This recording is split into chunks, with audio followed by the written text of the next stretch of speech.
congratulating Indiana on a great run and a great season. I have such respect for the way they play, the way they're coached. Prayers to Halliburton, obviously. That was incredibly unfortunate, but I just gained so much respect for them. You just, in the intimacy of a playoff series, you really get to know your opponent, and they are an absolute handful, gave us all we could handle, and I just wanted to congratulate them. And I also want to just take the time to congratulate the city, Mr. Bennett, Sam, the rest of our organization. I'm sure we'll talk about the players, but a group of people that really deserve this, and I'm humbled that I get to be a part of it, and a huge congratulations to all of them. Jenny, first question. Hey, Mark. Jenny Carlson with the Oklahoman. After you did your on-stage interview, I watched, and you migrated to the back and just stood and watched things happen. I'm wondering what was going through your mind in those moments. I'm just so happy for the guys. I mean, this is an uncommon team. This is a great team. You know, all the boxes that this team checked this season, it's a historic team. But there's no guarantee that you end it the way that we did. And so I just wanted it so bad for them. And I was just so thrilled that we were able to get that done, and they get to experience this because they deserve it. You know, the way they approach it, the professionalism, competitiveness, team first nature. Like I said, I wanted it so bad for them. Front right. Justin Martinez with the Oklahoman. When you guys were getting presented with the trophy, Shea called Dub a once-in-a-lifetime player. Just what is it about Dub that makes him so special? I mean, he's got a lot of runway still. You know, he's a young player. He's in his third season, but just the versatility, all the boxes he checks. You know, he's good at everything. There's nothing he can't do on a basketball court, and the cumulative effect of that is he impacts every game and is a great player that is still growing and still improving, but I'm just so impressed by him and what he can do on the court. Back left. Mark, whenever you made those hockey line changes at the end, you had an embrace with Alex Caruso. And have you thought about your journey with Alex at all, and kind of where you guys started in the G League and now being NBA champions?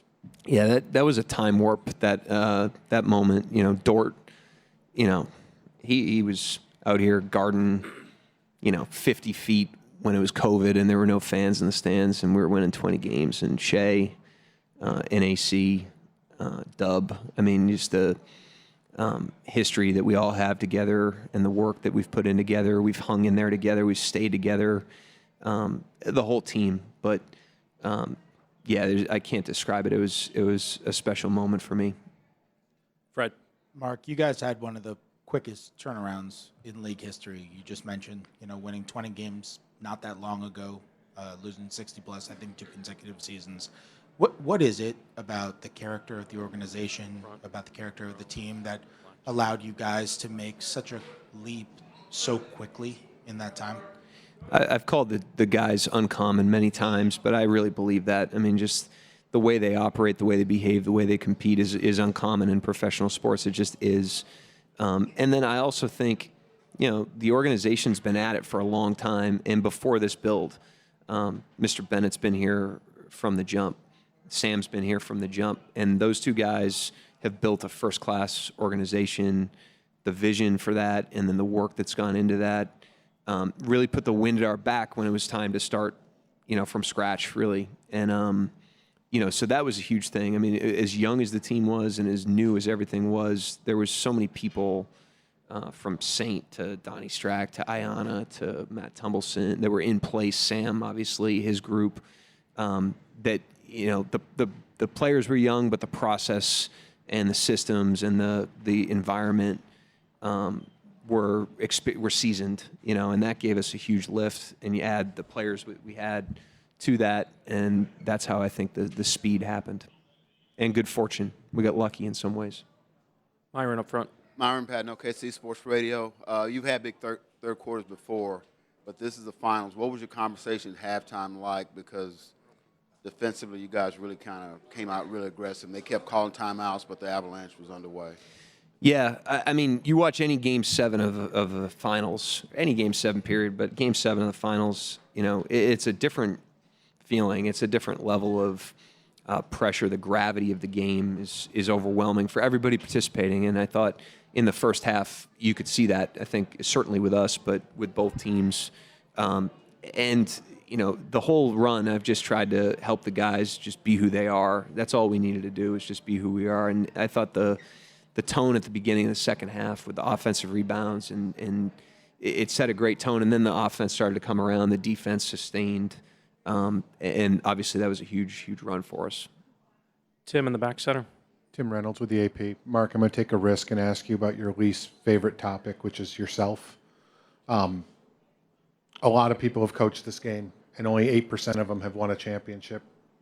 What will this mean to you? What will it mean as far as your journey and the fact that you probably proved a lot of people right and a lot of people wrong along the way? But what will this one mean? I'm incredibly grateful. Grateful to Sam and Mr. Bennett for the opportunity. Grateful to the players, and I just feel such a sense of responsibility when you have a team like this.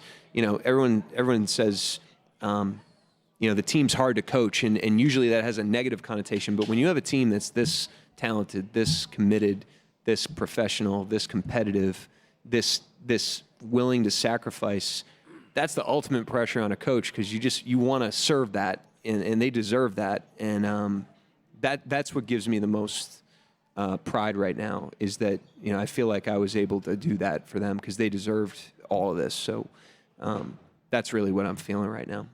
Second row on the right. Guilherme Sacco from ESPN Brazil.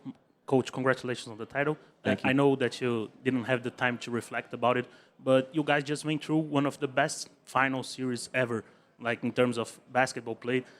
You are one of the brightest minds of basketball right now in the world. How did you see the whole series, like the level of basketball that you played, that Indiana played? How did you see the series going on?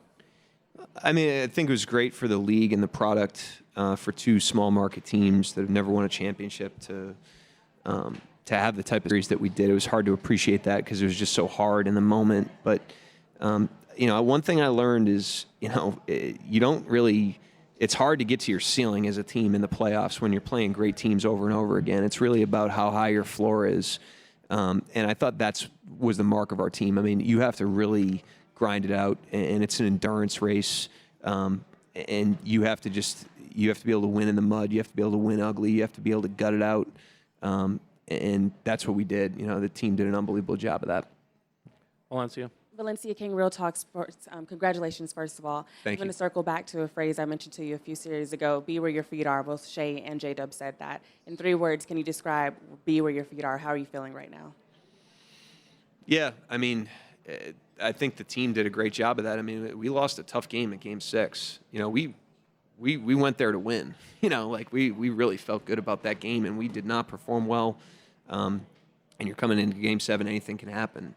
And you know, I thought the team did a great job of just staying present in the game, even when, you know, we're down 1 at halftime. The game was not easy for either team, and I just thought the guys did an unbelievable job of rooting into the moment, trying to win the next possession, just let the game unfold the way it does. And the guys have done a great job of that all year. They did a great job of it tonight. Michael Martin, Let's Talk Thunder. Mark, over the course of your tenure, you talked about being 0-0, give or take 1,000 times. I wanted to ask, after winning a championship, can you acknowledge that you're 1-0?